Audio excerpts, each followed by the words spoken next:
Comment ça va, famille YouTube? Aujourd'hui, je vous propose une vidéo très spéciale sur la chaîne. Cela fait déjà 2 ans que je traîne dans ces endroits et c'était l'une des toutes premières vidéos que j'ai tournées.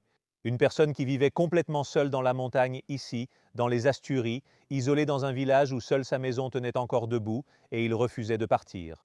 Et ceux d'entre vous qui sont des habitués, je pense que vous savez de qui je parle, c'est Mariano. Pour ceux qui ne le connaissent pas, Mariano est une personne qui a décidé de vivre les dernières années de sa vie ici, dans ce petit village que vous voyez, niché dans cet endroit si incroyable. Et mon intention est de descendre, lui rendre visite, parce que cela fait déjà pas mal de temps que je n'ai pas eu de nouvelles de lui. On s'est parlé au téléphone et tout ça, mais on ne s'est pas vu en personne depuis très longtemps. Il m'a proposé de visiter un village où il connaît quelqu'un, et je pense qu'on apprendra beaucoup.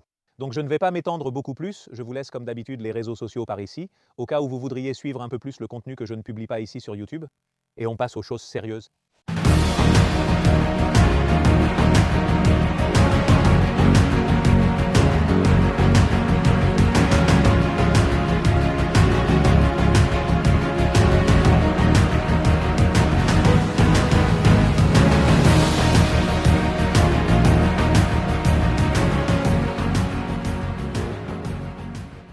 Je suis déjà dans le village, il est vraiment minuscule. Avant, seule cette maison en ruine tenait debout et la petite maison de celui-là. Je vais le chercher maintenant. J'ai garé la voiture ici car il n'y a pas beaucoup de place. Je pense qu'il m'a déjà entendu, regarde, oui, il sort là. Mariano, comment ça va? Bien, bien. Ici. Alors toi, encore par ici? Oui, les gens disaient que tu leur manquais. Attends, je vais te mettre le micro pour qu'on t'entende bien. T'as beaucoup manqué aux gens? On me demandait sans cesse, et Mariano, il devient quoi? Il avait tellement neigé et fait si froid ces derniers jours, regarde la neige là-haut, que je me suis dit, bon, je vais aller voir Mariano. On s'est parlé au téléphone, et puis il y a eu cette idée que tu m'avais proposée d'aller rencontrer quelqu'un.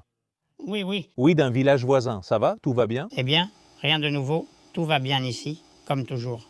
Tu t'y plais vraiment? Oui, oui, je m'y plais. Ça, je ne le changerai pour rien au monde. Les gens s'inquiétaient. Comment va Mariano? Ça fait 2 ans. Il est peut-être parti vivre à Gijón. Non, non, pour l'instant, ce n'est pas prévu, ce n'est pas encore un projet, mais bon, un jour, ça viendra. Ce sera ton tour. Oui, bien sûr, tu sais, mais les années commencent à limiter un peu la vie. Oui, en plus, la route pour venir ici m'a pris 2 heures depuis chez moi. Même depuis Cangas de Onís, le plus proche, c'est assez long, ça prend un moment. Écoute, rien que depuis Cangas de Onís, il te faut presque 3 longs quarts d'heure.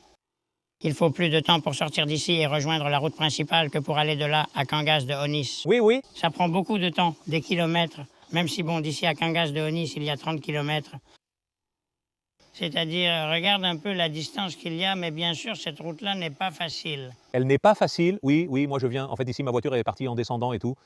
Aujourd'hui, oui, elle a glissé de l'arrière et est partie. J'ai eu du mal à venir. C'est difficile. J'ai failli perdre mon petit déjeuner ici. Oui, oui. Alors, comment ça s'est passé avec la neige ici ces jours-ci? Il y en a eu beaucoup. Pratiquement rien parce qu'il a neigé dimanche soir, puis lundi vers midi, il s'est mis à pleuvoir. Et voilà, la route et tout était déjà dégagée à nouveau. Rien, il y a le changement climatique. Oui, tu vois. Le changement climatique? Oui, le changement climatique se remarque, mais bon, allons, comparé à avant. Je me souviens qu'enfant, il neigeait ici presque 3 mois sans interruption. Maintenant, il ne reste plus rien. Ce n'est même plus comparable à avant. Vous étiez coincé ici, non? Impossible de bouger avec la neige. Avec les chutes de neige, ici j'ai connu des neiges d'1 mètre et quelques. Et maintenant, ces dernières années, 85 cm au maximum ici. Mais ce sont des chutes de neige qui durent très peu. Eh bien, celle qui a duré le plus longtemps pour moi, c'était lors de la fameuse Philomena, où je suis resté ici 21 jours sans pouvoir sortir. Mais bon, c'était surtout à cause de la glace, pas de la neige. Après cette partie-là, comme elle est très ombragée, eh bien la neige ne part pas. Et ensuite, la neige s'était accumulée. Et ensuite, j'avais eu le tracteur en panne, parce qu'avec le tracteur, tu peux te déplacer et tout ça. Ça, avec ce petit tracteur que tu as ici, Non, un autre. tu en avais un autre? Un autre. Bon, pour celui-là, je lui ai préparé ce godet à l'arrière, pour quand ce sera le moment, pour ramasser la neige, rien d'autre. Mais bon, je ne les ai même pas encore utilisés. Tu es vraiment prévoyant, toi. Écoute, ici, il a toujours fallu avoir les choses prêtes avant que le moment n'arrive. Qu'est-ce que tu me proposais aujourd'hui quand on s'est parlé au téléphone? Où allons-nous aller? Bon, aujourd'hui, on doit aller voir un petit village qui s'appelle Bis, et après, on ira à Miega. D'accord? Bon, pour moi, Miaga, c'est un village, mais c'est aussi le contexte où c'est en même temps, mais bon. Pour moi, Miega, j'y suis allé une fois et j'ai adoré la vue spectaculaire. Il y a toujours un belvédère là-bas avec une vue magnifique. Tu vois le village, tu vois tout, enfin, tu vois toutes ces montagnes autour et voilà. Je pense qu'ils en profiteront autant que nous et qu'on passera un très bon moment. Et tu verras, bah, tu vas le voir toi-même. Alors, allons-y si tu veux. D'accord, allez.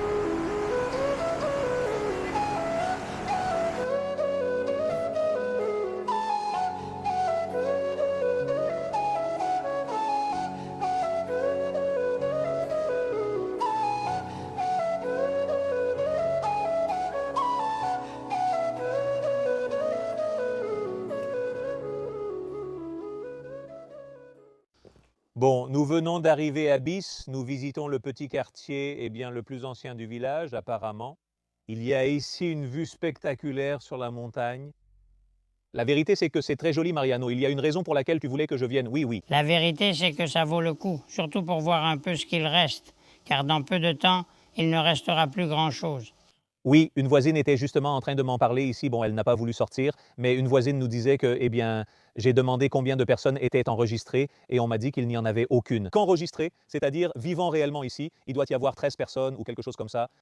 Mais bon, maintenant, la personne que Mariano va me présenter, on entrera dans les détails. Mais c'est ça, il y a d'un côté les personnes recensées et de l'autre celles qui vivent réellement ici. Oui, oui, ça change beaucoup. Regardez comme cette place remplie de greniers asturiens est belle. Comme c'est beau. Cette petite maison que nous avons ici, c'est la petite maison de Mati qui doit sûrement être dans le coin parce qu'on l'a prévenu qu'on allait arriver. Mati, tu es là? Comment ça va? Bien. Et vous? On voulait vraiment te rencontrer. Bon, Eh bien, moi aussi.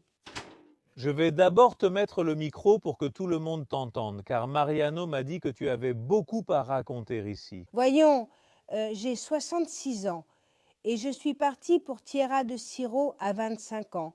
Mais je revenais tous les week-ends, les étés, les vacances des enfants. Et après, j'y suis restée 30 ans.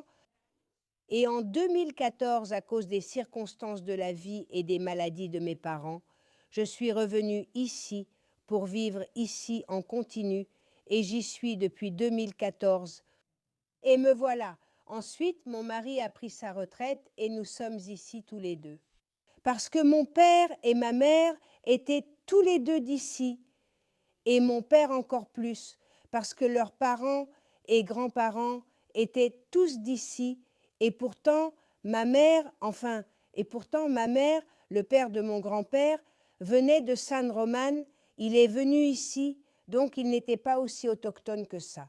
Ma mère, elle est née ici et elle est morte ici. Et mon père est né ici. Et bon, il est mort ailleurs à cause des circonstances de la vie, mais ils ne sont jamais vraiment partis d'ici. Dans toute leur vie? Dans toute leur vie, seulement quand ils ont été hospitalisés. Ou quand mon père a fait son service militaire à Jaca, il fallait appeler Fields pour faire son service militaire. Il a été absent, mais ils ne sont jamais partis. Je parle la luega, la langue qu'ils parlaient, qu'ils ont apprise dès la naissance. Donc, la luega maternelle des deux. Alors, peut-être que je suis la personne qui la parle le plus mal. Je parle parce que je parle. Parce que les autres, Eh bien, d'autres personnes, se sont mariées ailleurs, comme je me suis mariée, ou comme elles ont cherché le vin, l'amour. D'ailleurs, des gens sont venus ici, de la Meseta de Castille, de Galice, d'autres communes, qui ne parlent plus, comme nous parlons. les gens d'ici, Oui, les natifs d'ici. vous êtes nombreux ici dans le petit village? Comment ça se passe dans le petit village? Tu sais que je visite les petits villages pour montrer leur réalité toute l'année, pas seulement quand il y a beaucoup de monde. Comment vit-on à Biscaye? Quelle est sa population? Ici, on dort, mais on ne passe pas vraiment la nuit. Oui, en vivant vraiment. En vivant, 23 personnes. Les jeunes, beaucoup de gens, partent travailler ailleurs. Mais la plupart d'entre nous sommes déjà à la retraite. Nous sommes déjà vieux. Il y a une petite fille de 7 ans. Et la mère, oui, avec 40 et 1 an. Et une autre petite fille, avec 40 et 42 ans, une autre fille. Ils peuvent agrandir la famille au village, mais ils sont peu nombreux et le souhaitent. Deux familles, des gens encore un peu jeunes, mais les autres, nous sommes déjà vieux. Et l'école? Vous avez une école ici? Eh bien, nous avions une école. D'abord, il y avait une école là-bas, dans la salle de quilles. Ensuite, cette école a été vendue et quand la route est arrivée, alors le village a commencé à s'améliorer grâce à l'arrivée des petits camions. Alors, une école a été créée, une nouvelle école a été construite. Mais après, c'est quand ils les ont tous regroupés à Kangues, ce que je n'ai pas connu, et alors ils sont tous partis à Kangues. Ils montaient et on les faisait descendre, mais ils devaient descendre à pied. Heureusement, maintenant, ils descendent en taxi. Les choses ont beaucoup changé. Peux-tu m'emmener à l'école et me montrer où c'est? La vieille ou la jeune? La vieille, c'est ce que j'aime. Allons-y, montre-la-moi. Oui, allons jusqu'ici. Sous-titres.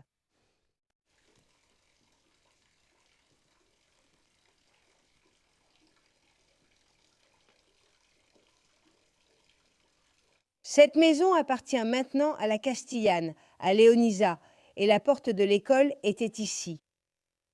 Et ici, je serais restée jusqu'à l'âge de 11 ou 12 ans. Après, cela a été vendu, la mairie l'a vendu, et ils en ont construit une nouvelle plus bas. Que maintenant, eh bien, nous l'avons pour, disons, l'association des habitants, nous y avons, eh bien, des choses, des chaises, des tables. Et tout ça, c'est là que vous vous réunissez et que vous faites les fêtes maintenant, non? Installer la tente pour y ranger des affaires. La fête se fait ici, elle se fait ici, on installe une tente et ici c'est la danse. C'est comme autrefois, ici la danse. Nous installons la tente, nous nous réunissons tous, les vieux, les jeunes, même si c'est juste pour apporter un peu d'aide par notre présence. Oui, et ici, on installe la tente et ici, on fait la fête. Eh bien, il faut que je vienne et que l'on me prête plein de fêtes de village. Oui. Bien sûr, évidemment.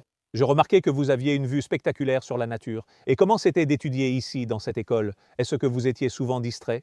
Non, pas du tout distrait, pas du tout. Les fenêtres donnent sur le bas, et comme tu l'as déjà vu, tu nais ici, et tu vois déjà le paysage, donc ça ne t'attire pas tant que ça l'attention. Comme si on m'avait emmené en haut de celle-là pour voir la plage ou la mer. Ou comme pour mon petit garçon, mon fils, le Lierès, qui aimait les trains, il entendait passer le train et il se penchait à la fenêtre. Mais si c'est une nouveauté? Mais ici, non, ici, il n'y avait rien. Ce village, très bien situé sur une hauteur entre les montagnes, est magnifique. Tu prends un seau d'eau, tu le verses ici et ça va vers le Doble. Pour la rivière Double, oui. Et devant chez moi, tu as un seau pour ici, pour le Double, tu as un autre seau pour là-bas et il va vers le Sella. Pour la rivière Sella. Nous sommes là sur une hallebarde.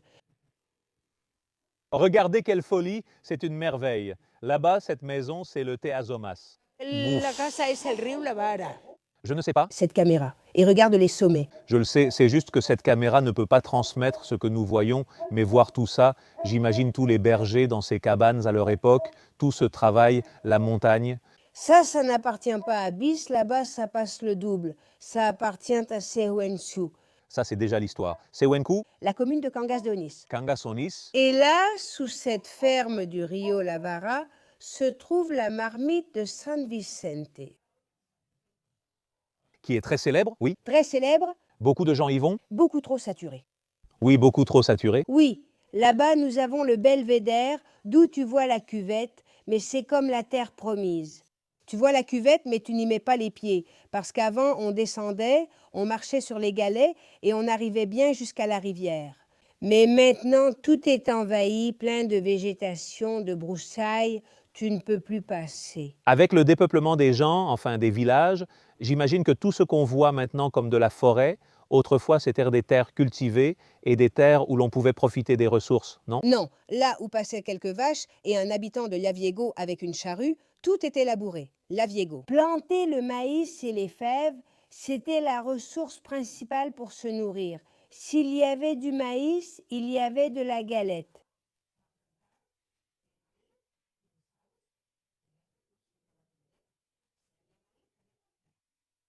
Et s'il y avait des fèves, il y en avait. Et s'il y avait de la galette, il n'y avait pas de jam, pas de faim. Oui, jam, la faim. Fame, hein? Hambre. Hambre. J'adore ta façon de parler parce que comme ça, beaucoup de gens se souviendront de leurs grands-parents, ceux qui sont des immigrés. C'est comme ça qu'on parlait traditionnellement ici dans les Asturies et qu'on parle encore. Moi, je ne le parle pas beaucoup parce que j'ai vraiment pris des cours de Bable, mais ça s'est un peu perdu, non? C'est quelque chose qu'on a laissé de côté, ça me rend triste. Un jour, je m'y mettrai plus sérieusement car ça me plaît. Quelques mots me viennent, mais ce n'est pas pareil. Je vois que tu l'as intégré. Ici, dans le village, il y a eu beaucoup de gens qui ont émigré en Argentine, à Cuba, au Venezuela. Et oui, il y a eu des gens dans les années 50, vers 1950 à peu près, beaucoup de gens sont partis. Et même auparavant. Auparavant aussi, des gens sont partis en Argentine et à Cuba. Et ensuite, plus tard, ils sont partis vers les pays européens, c'est-à-dire vers l'Europe, la Belgique, la Suisse, l'Allemagne. Donc là, oui, il y avait plus une économie bien meilleure. Ils sont venus, ils ont construit des maisons, ils ont fait des maisons neuves et on y a vécu. C'était... Ça s'améliorait un peu, oui. Eh bien, nous voilà ici au belvédère de Cuedapil. Ce belvédère a été créé par la nature, il a juste fallu ajouter du bois.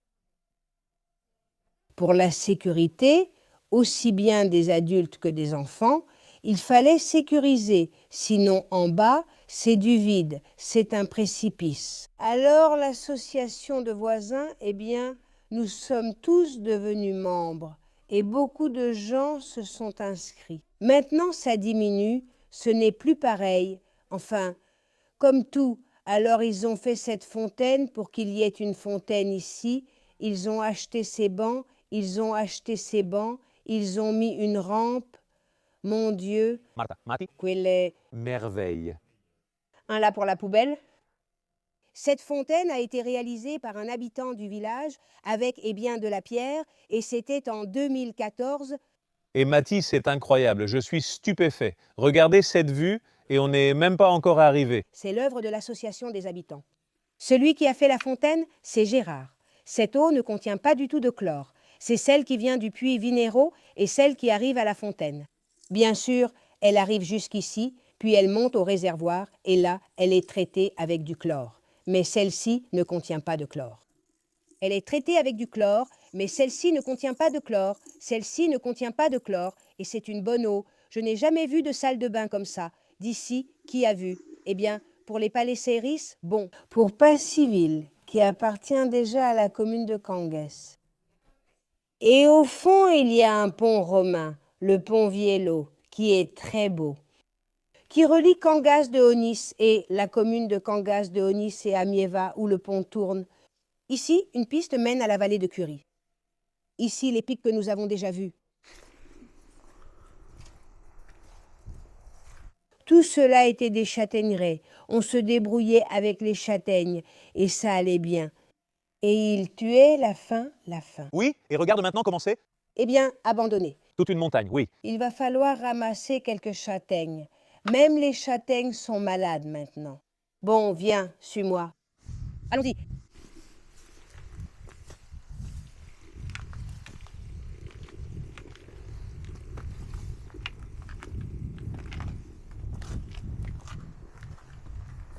Bon, alors regarde. Celui qui se connecte par là où tu peux, c'est la rivière d'Aubra. Et là-bas, c'est la marmite San Vicente. Maman, quelle vue, Mati. Maman, quelle vue. Et il n'y a même pas encore de soleil, mais avec cette caméra, je ne sais pas si... D'accord. Oui, je l'entends déjà sonner. Quel paradis. Et regarde là-bas.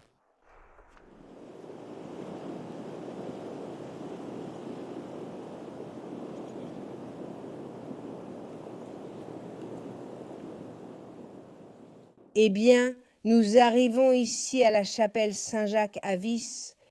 Ici, on célèbre la fête de Santiago le 25 juillet avec la messe et la fête. Et ici, la messe le jour de Santiago et pas grand-chose de plus. Nous appartenons à la paroisse de Sainte-Marie de Mian. Alors ici, quand nous décédons, quand nous mourons, Nous... nous allons à la paroisse pour enterrer. Et avant, il n'y avait pas de route. Alors il fallait porter les cadavres en yombo, sur l'épaule.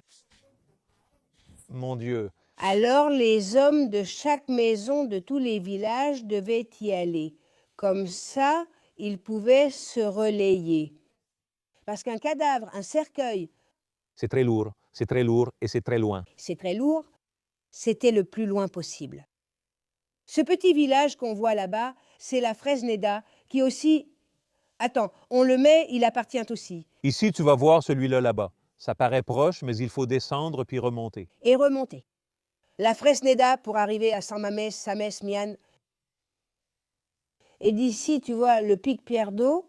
Eh bien, ce qui m'impressionne, c'est l'emplacement de cette église, vraiment, parce que c'est une chapelle, c'est une chapelle. Chapelle, oui, oui, mais chapelle. Comme Mariano le disait, il disait qu'elle touche presque le ciel. Ils l'ont construite ici exprès, non? Oui. Elles sont presque toujours près du ciel.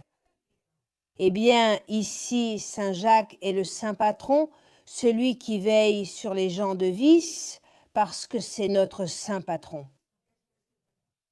Mathilde, je suis vraiment, les gars, je vous le dis sincèrement, je suis vraiment impressionné par l'emplacement de cette chapelle. Je veux dire, la petite chapelle, les montagnes enneigées là-bas, l'environnement, voir le petit village en bas, les cheminées qui fument. Regarde là-bas les sommets. Et les sommets là, là. Impressionnant, Mathilde, les sommets. L'une des plus jolies petites chapelles que j'ai vues. Eh bien, merci, je t'en remercie. Je te le dis vraiment. Parce que comme c'est notre chapelle, ou ma chapelle, oui, je le prends déjà au niveau personnel, ma chapelle, Saint-Jacques est le saint patron qui veille sur la Biscaye. La procession elle se faisait autour.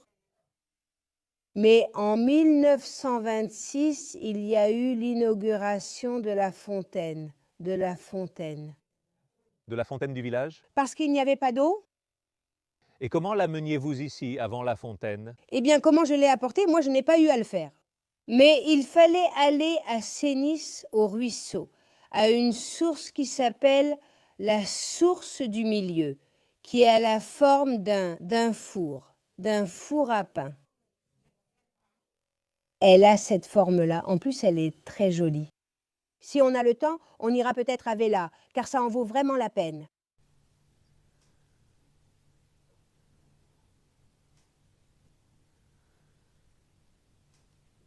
Bon, Alvaro, tu vois, ici, les villages disparaissent petit à petit. Les personnes âgées, par la loi de la vie, finissent par décéder et ne sont plus là. Ici, j'ai connu Alfredo et Antonia, qu'ils appelaient Antona, et aussi le guérisseur. Et ici, eh bien, la maison ensuite, il est mort en premier. Il est mort vers 83, 82, 83, ou même un peu avant. Et en bas, il y avait la porcherie, où ils gardèrent les cochons. Ils gardèrent les cochons. Et en haut, la maison avec la cuisine. Un petit vestibule qui est comme un hall d'entrée. Et le salon où il y avait 2 lits. Une pour lui et une pour elle. Et ici, le four. En fait, il en reste encore un pégoline ici. Mais ce four appartenait à 3 propriétaires. Antona d'un côté, les Viscaïno au-dessus et Maria Cuesta en dessous. C'est-à-dire qu'ils le partageaient. Ils partageaient, les Oreos sont partagés, presque la majorité. Presque la majorité. Et tu vois dans quel état il est. Oui, quel dommage. Et quand j'ai vu à Santiago, eh bien, on l'a un peu nettoyé. Dans cette autre maison, eh bien, vivait Abelina aussi. Abelina et Graveline, qui était la dame, et lui. Et le fils du mari qui était resté a élevé 3 enfants du mari, plus 4 d'elle. Et ils sont tous partis. Et ici sont restés Abelina et Graveline. Ça doit te briser le cœur de te promener dans le village et voir ça. Et alors, ma mère, la pauvre Abelina, Antona, Sofia, qui vivaient dans cette maison-là, Camilla, une autre voisine, eh bien, c'étaient les voisines d'ici, du quartier de la Canella. Alors, on parlait, je me souviens que la conversation portait sur les pites. Regarde ta petite poule, parce que j'ai connu les pites comme les enfants les connaissent, j'ai connu Mira. Regarde comme elle est toute rouge. C'est parce que ce sont les poules. Les poules, elles vont pondre tout de suite. Celle-ci, elle va pondre tout de suite. Eh bien oui, elle commence déjà à pondre, voilà, et puis ceci, et puis cela. En parlant de la nourriture, d'aller chercher de l'eau, parce qu'il fallait aller chercher l'eau dans des seaux, oui, à la fontaine, pour la ramener. Oh là là, mon Dieu. Pour cuisiner, pour emporter, et pour laver, à la fontaine. Mais c'était très froid. Mais avant, elle devait aller ailleurs et le ramener comme elle pouvait. Mon Dieu. Comme elle pouvait. Et vous voyez déjà l'avenir qu'il nous reste ici dans les Asturies, quel reflet fidèle. Ça fait de la peine et de la douleur. C'était une maison, regarde, il y a un perron, un escalier, un petit hall rond que le lierre est en train de recouvrir, mais c'est en pierre. Ici, la galerie. Mince, tout près. Je m'approche. Regarde, la charrette du pays. Mon Dieu. La charrette du pays, bien sûr, et un tonneau qui servait à faire du cidre. Avec ce tonneau, il faisait du cidre. Oui, tu mettais le cidre là-dedans. Impressionnant. Regarde le couloir ici, déjà couvert par la... Cette maison est très belle. Magnifique, très belle. Elle est très ancienne. Avec le grenier ici. Et ici, le grenier. Ces poutres servaient à accrocher les perches avec lesquelles on battait les châtaignes. C'est-à-dire les bâtons servant à faire tomber les châtaignes. Et pour frapper les châtaignes. C'est bien. Et là, ils étaient accrochés, regardez, les cabidos ou gavitos. Oui, oui, les gavilanes, gavitos, les crochets. On les appelle aussi comme ça dans ma région. Les crochets. Ceux-ci, ceux d'ici en haut. Regardez, et nous les appelons déjà cabidos. Ceux là-bas. C'est ça. Mathilde, les gens dans ce village, de quoi vivaient-ils principalement? Eh bien, autrefois, même l'arrière-grand-père de ma famille, je veux dire, ils allaient jusqu'en Castille pour moissonner. Et ensuite, on vivait des vaches, même s'il n'y en avait pas beaucoup, du petit bétail, c'est-à-dire les chèvres et les brebis. Et d'une truie que vous aviez pour la Saint-Martin, pour qu'elle élève des petits. Vous vendiez les porcelets. Quand ils étaient petits, ils avaient 2 mois, on en gardait un pour la Saint-Martin, pour avoir de la nourriture à la maison, et ensuite les châtaignes. Les châtaignes, on ramassait les châtaignes et les bogues avec des pinces, on les mettait dans l'écuérie. Ce sont comme des sortes de structures en pierre. Oui, elles sont faites de pierres rondes, et là on les couvrait avec des fougères, et voilà, c'est ça, et là elles mûrissaient. Je pouvais, et ensuite, à cette époque, ou même avant, parfois en novembre-décembre, dans les villages, c'est novembre-décembre, dans les villages. Elles se terminent, elles sont ramassées, et ils les donnaient, et ensuite ils vivaient grâce aux châtaignes. Et ces châtaignes calmaient beaucoup la faim. Les femmes inventaient beaucoup. C'est qu'elles sont celles qui tiennent les 3 coins d'une maison et celles d'avant encore plus que celles d'aujourd'hui. Nous ignorons même ce dont nous nous plaignons. Ta mère n'est plus là, j'imagine? N'est-ce pas? Non, 97 ans. Elle est morte il y a 2 ans. 2 petites années. Et à 97 ans. Et elle a beaucoup travaillé. Oui, elle était travailleuse. Elle a beaucoup travaillé, beaucoup, avec les vaches, à tout. Et après, à repriser, à faire des caleçons pour les hommes de la maison, pour les frères. Et après, pour mon père aussi, elle cousait. C'est-à-dire, elle n'a jamais appris à coudre, mais elle cousait. Les pantalons, elle leur mettait des pièces au derrière et aux genoux. C'était comme, les hommes étaient très modernes, comme ces pantalons qu'on voit maintenant, qui sont de 2 couleurs. Oui, eh bien, ils étaient vraiment magnifiques. Oui.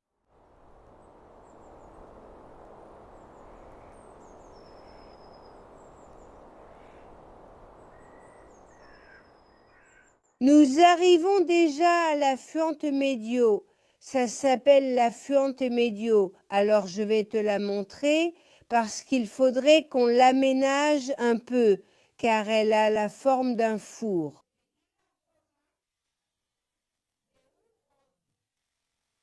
Un four comme ceux où l'on faisait cuire le pain.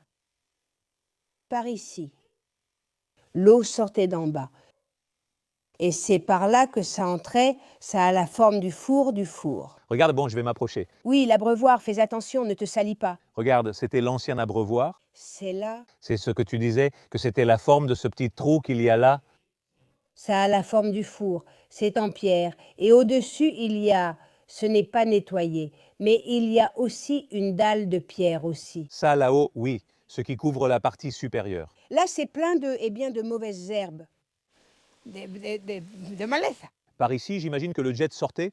Le jet sortait. Alors ici, on mettait les valicos. Les valicos, c'est la peau d'un agneau ou d'un chevreau qu'on préparait, qu'on enduisait.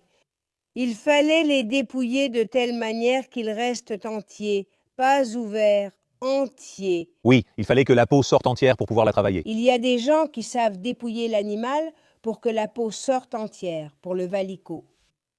Alors, on attachait les pattes, la piétina, la coluga comme on l'appelait, le cou. Et c'est comme si c'était un récipient hermétique, un sac, mais en peau. Oui, les Romains l'utilisaient pour le vin, etc., dans l'Antiquité. Ça vient de là.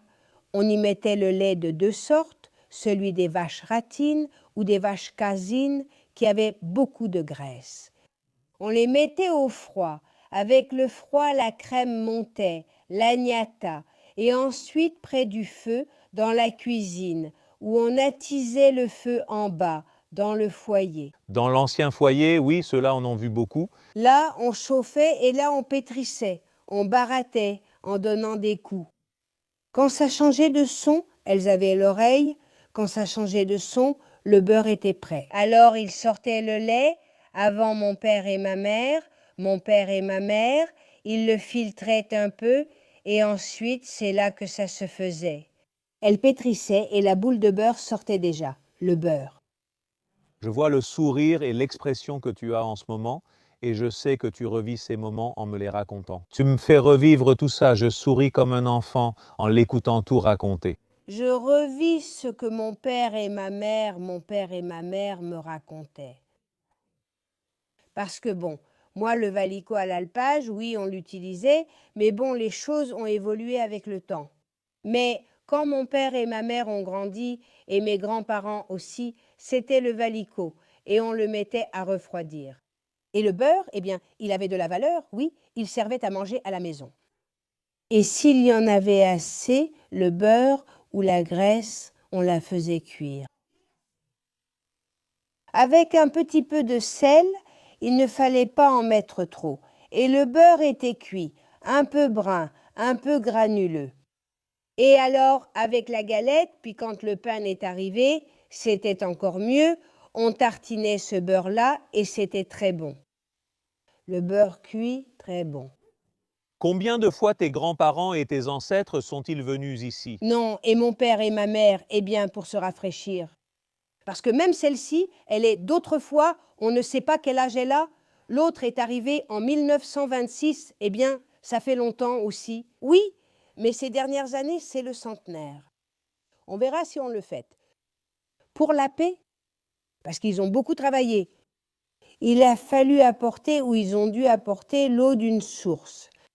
La canalisation a été installée et rien n'a été subventionné. Ils l'ont fait seuls, à la force des bras. Et tout à la force des bras, et pour payer le matériel, ils ont mis la main à la poche. Tous ont contribué, les uns plus, les autres moins. En apportant tout ce qu'ils pouvaient. En apportant. Et puis il est venu, et ils sont devenus... Mon arrière-grand-père était tailleur de pierre, et à Puebla, il y en avait beaucoup. Et tous ensemble, ils ont extrait de la pierre. Parce qu'ici, il y a une carrière. Ils ont extrait de la pierre, et ils ont fait la fontaine. Bien sûr, Mathie, il faut rendre hommage à ces gens qui ont tant travaillé. Ils le méritent? C'est vrai, monsieur. Nous n'apprécions pas ceux qui se sont battus et ceux qui ont travaillé.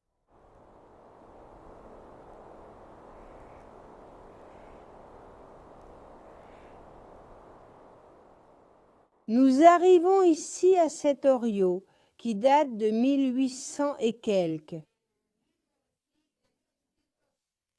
Oh là là, de l'époque où les troupes de Napoléon, la Francesada, sont passées par les Asturies. À l'époque, il y avait des peintures, mais l'Oriot est tombé.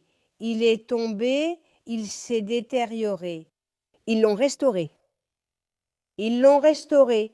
Ils l'ont fait avec le bois qu'il y avait et avec du bois neuf. Et ici, il y avait les peintures. Mais on voit très mal Mais c'était des peintures de soldats ou... des soldats. Oui, regarde, regarde, oui, si tu fais attention là. Vous le voyez là?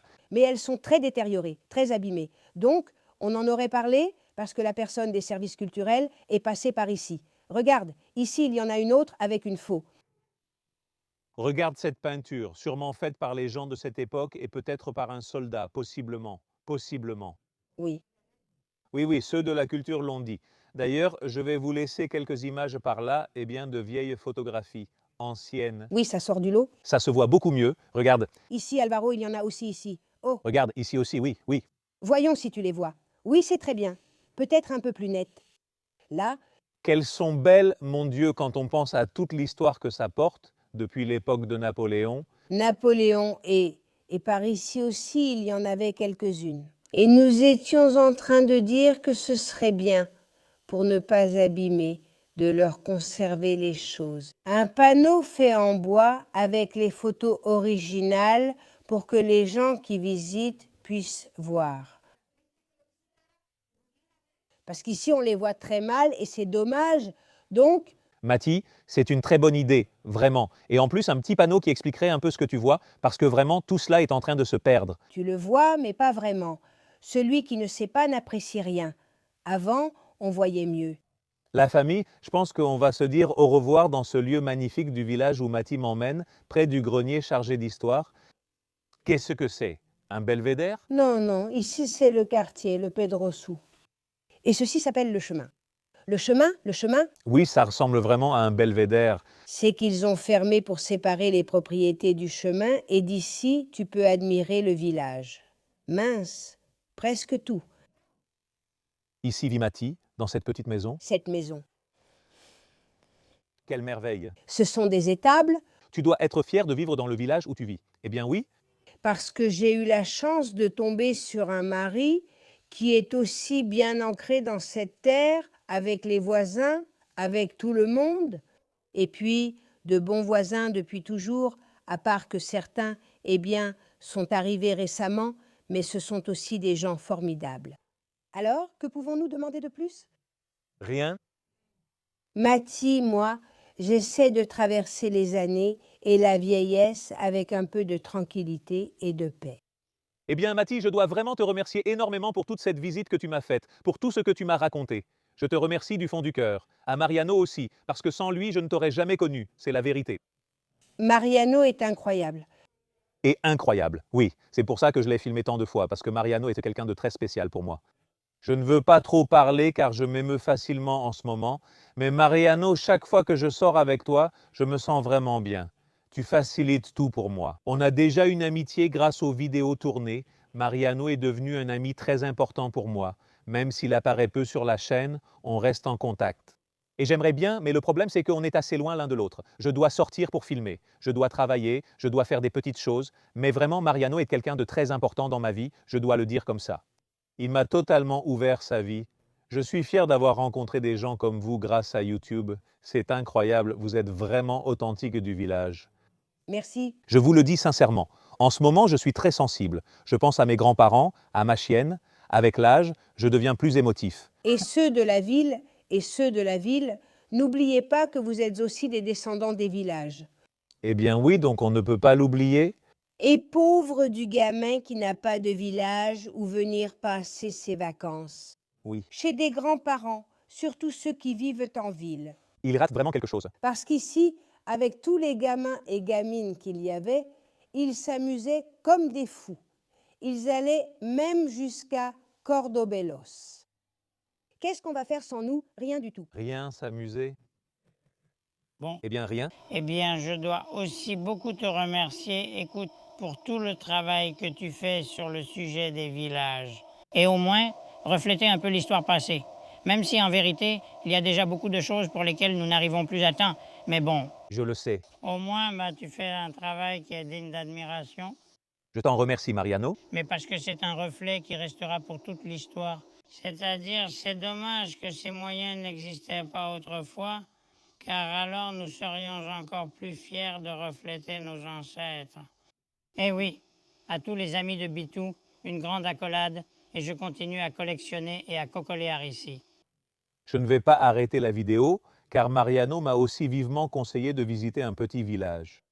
Je vais vous faire une prise générale. Nous allons nous approcher jusque-là, et c'est là que je vais conclure la vidéo. Je vais vous montrer...